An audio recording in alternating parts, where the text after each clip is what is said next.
মানুষ যখন মরে যায় তো এই মৃত ব্যক্তির সাথে তিনটা জিনিস যায়। রাসূল সাল্লাল্লাহু আলাইহি ওয়াসাল্লাম বলছেন, মানুষ যখন মারা যায় এই মৃত ব্যক্তির সাথে তিনটা জিনিস যায়।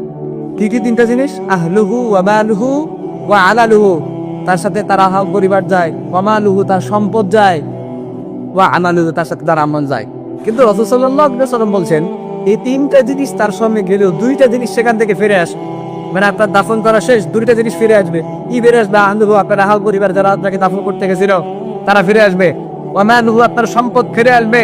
আপনার সম্পদ, আপনার সন্তান সন্তানাদি, আপনার সম্পদ, আপনার টাকা পয়সা যারা নিয়ে গেছিল, এই দুইটা জিনিস ফিরে আসবে। রাসূল সাল্লাল্লাহু আলাইহি ওয়াসাল্লাম বলছেন 3 নাম্বার ওয়া আমালুহু, তোমার আমল সেখানে থেকে যাবে।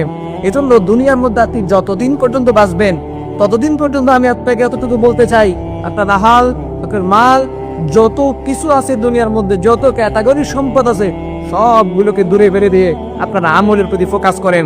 যতক্ষণ পর্যন্ত আপনি আমলের প্রতি ফোকাস করতে পারবেন ততক্ষণ পর্যন্ত আপনি নিশ্চিন্তে তাকিয়েন না যে কবরের মধ্যে গেলেই কবর আপনার সঙ্গে ভালো ব্যবহার করবে।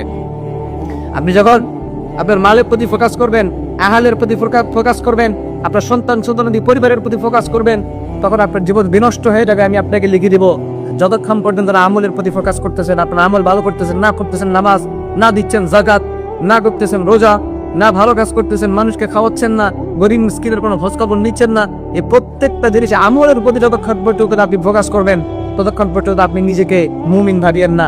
আপনি কবরের মধ্যে যাবেন, ধরা পড়ে যাবেন, দুনিয়ার আদালত থেকে বাঁচতে পারেন না, আল্লাহর আদালতের মধ্যে দাঁড়ানো আপনার বাঁচার কোনো উপায় থাকবে না। তো জন্য আমি আপনাকে এতটুকু কথা বলি, আপনার আহাল, আপনার বাল, এই দুইটা জিনিস বাদ দিয়ে, আপনার সমস্ত জিনিস বাদ দিয়ে আপনি আমলের প্রতি ফোকাস করেন। কারণ রাসূল সাল্লাল্লাহু আলাইহি ওয়াসাল্লাম বলছেন এই তিনটা জিনিস তোমার সঙ্গে গেলেও দুইটা জিনিস ফিরে আসে, আহাল এবং মাল, অর্থাৎ পরিবার এবং সম্পদ। এই দুইটা জিনিস বাদে আমল কিন্তু তোমার সাথে থাকে। আর কিয়ামতের দিন বা কবরের মধ্যে তোমার আমল দেখা হবে, তোমার আহাল দেখা হবে না, তোমার মাল দেখা হবে না, এমপি ছিলা মন্ত্রী ছিলে এগুলো তোমার দেখা হবে না, তোমার দেখা হবে আমল কতটুকু।